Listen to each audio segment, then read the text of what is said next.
Sakai alleges Bloomberg told her, "If you look like that, I would do you in a second." Welcome to Watch Mojo, and today we're discussing our picks for the most offensive things spoken by some of the wealthiest executives in the world. By executives, we specifically mean the highest-ranking ones, such as the CEOs of major companies. The board of directors on a Wednesday were my biggest fans, and then all of a sudden Sunday they kicked me to the curb. Sam Bankman-Fried. Over $150 billion. In 3 days, that's how much the world's 15 largest cryptocurrencies lost in market value.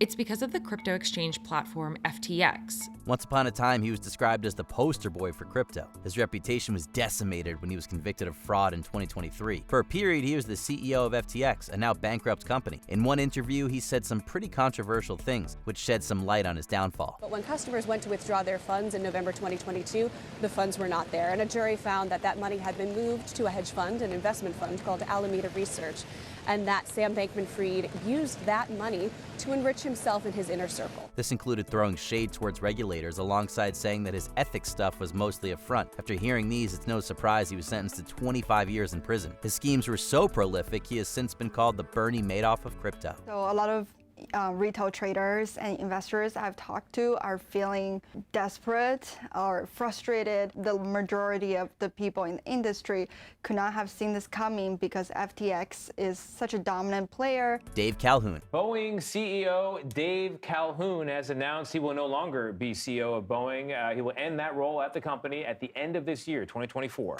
After the infamous Boeing 737 MAX crashes, the company's previous CEO was fired and replaced with Dave Calhoun. He maintained the position from 2020 until 2024. From the very start, his reign was contentious. Rather than admitting Boeing was primarily at fault, he instead pushed the blame on the pilots. Suddenly, I keep catching myself even thinking about, should I be praying in this flight with all of this news? Do these investigations actually play into Boeing's quality control? Is this going to change safety? Are we going to stop seeing these accidents or incidents? This included him claiming they didn't realize non-American pilots wouldn't be experienced enough to correct software issues. Reporters then inquired about whether American pilots could have solved the issue. In response, Calhoun asked if he could go off the record, but refused to answer on the record, so told them to simply guess the answer. Last week, Mike Whitaker was interviewed by NBC, and he said that when he was out here, what he saw was a culture of move the product, move the plane. It was not a focus on quality control and safety management. Mike Jeffries. At the heart of this secret was one man.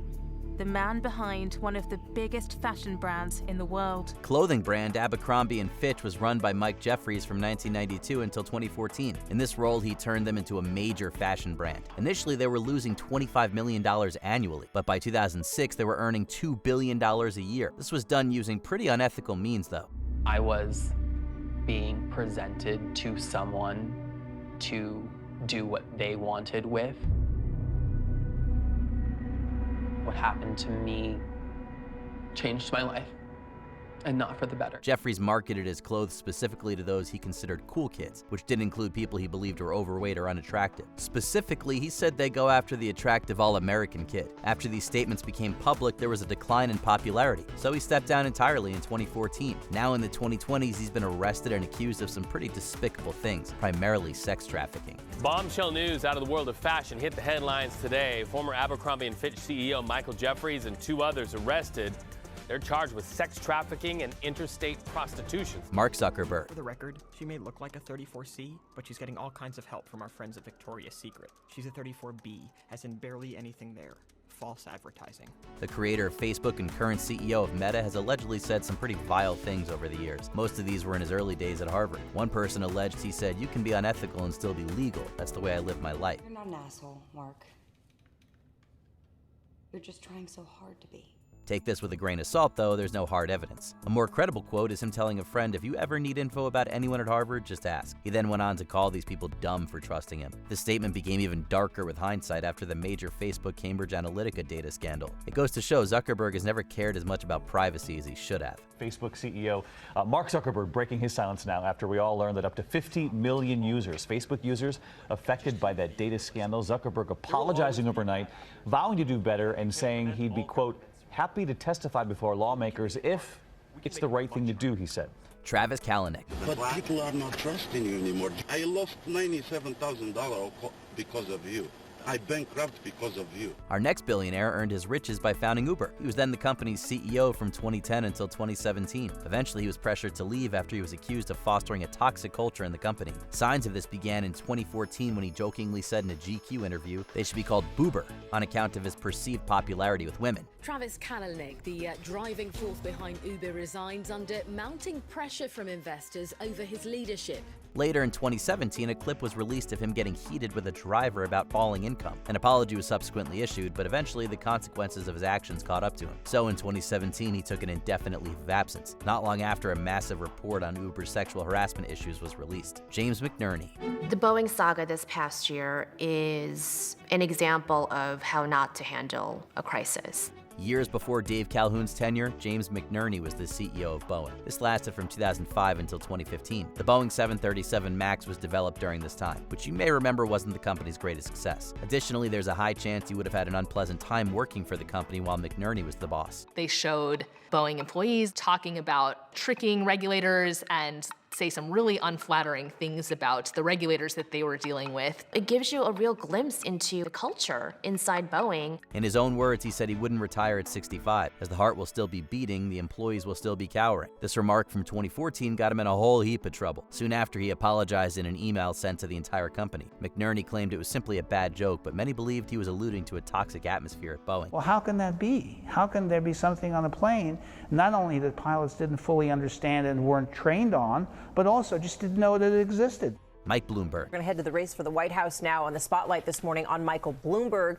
and new details on allegations of sexism. The billionaire accused of making crude remarks toward women at his company, and his company the target of 3 ongoing lawsuits by former female employees. From 1981 to 2001, then again from 2014 to 2023, Michael Bloomberg was the CEO of Bloomberg LP. During the 80s and 90s, the company was infamous for its toxicity. 4 female employees separately sued the company for harassment. Michael only made things worse for himself in 1990. Bloomberg says he doesn't remember making the comments, but the quotes we found inside echo claims in lawsuits accusing Michael Bloomberg of sexist remarks and fostering a company culture that degraded women then and now. A pamphlet was created for his 48th birthday, which contains some misogynistic things said by the CEO. In it, he was quoted as saying that women should spend more time at the library than at Bloomingdale's if they'd like to be considered intelligent. There were other painful quotes in the pamphlet, but most are too offensive to be shared on YouTube. In her lawsuit, Sakai, who resigned soon after her child was born, alleges that she understood the statement of Michael Bloomberg to mean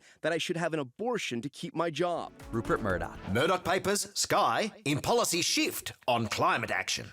That is amazing, but can you believe it? Few people have as much influence on global news as Murdoch. He's owned tons of news outlets in his lifetime, but many would say he doesn't use them for good. This is primarily because he doesn't seem to take climate change seriously at all. Former Prime Minister Malcolm Turnbull, who has accused news of doing enormous damage to the world through climate denialism, was also unconvinced. When asked about rising sea levels, he responded, "We should all move a little inland." Murdoch struggles to understand the concept of climate change, once stating it's been going on as long as the planet is here, dismissing humanity's responsibility. Scientists have thus called him a climate villain, saying it would be difficult to find someone who has done more damage to public perception of global warming. Climate change exaggeration, alarmism, and hysteria. Hysteria or worse? Hysteria.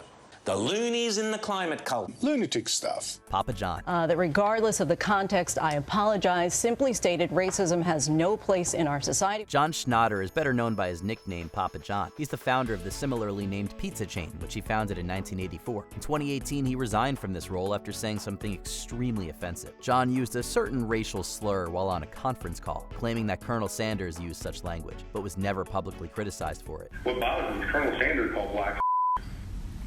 I'm like, I've never used that word.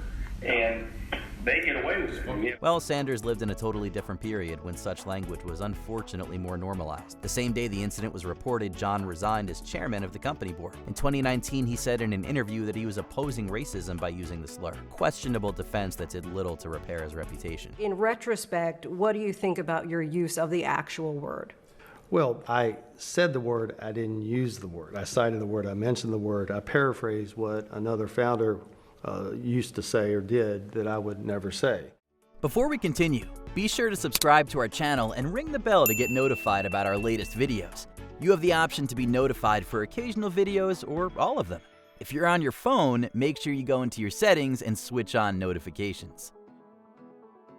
Elon Musk. You claim that Democrats, President Biden's immigration plan to open up the border, you said that the president is getting, and Democrats are doing it to get more votes. But undocumented immigrants cannot vote in federal elections, so how is that possible?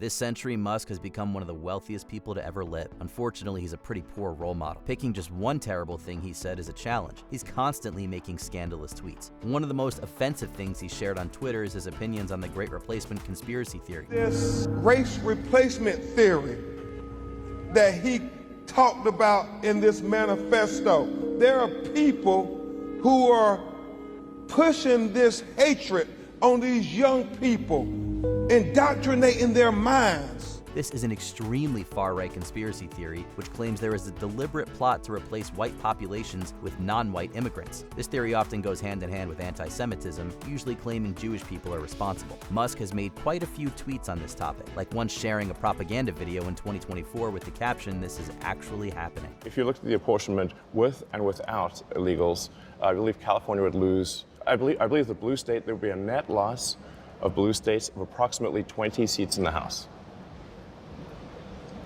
This also applies to the Electoral College. Were there any especially outrageous comments we didn't mention? Let us know in the comments section.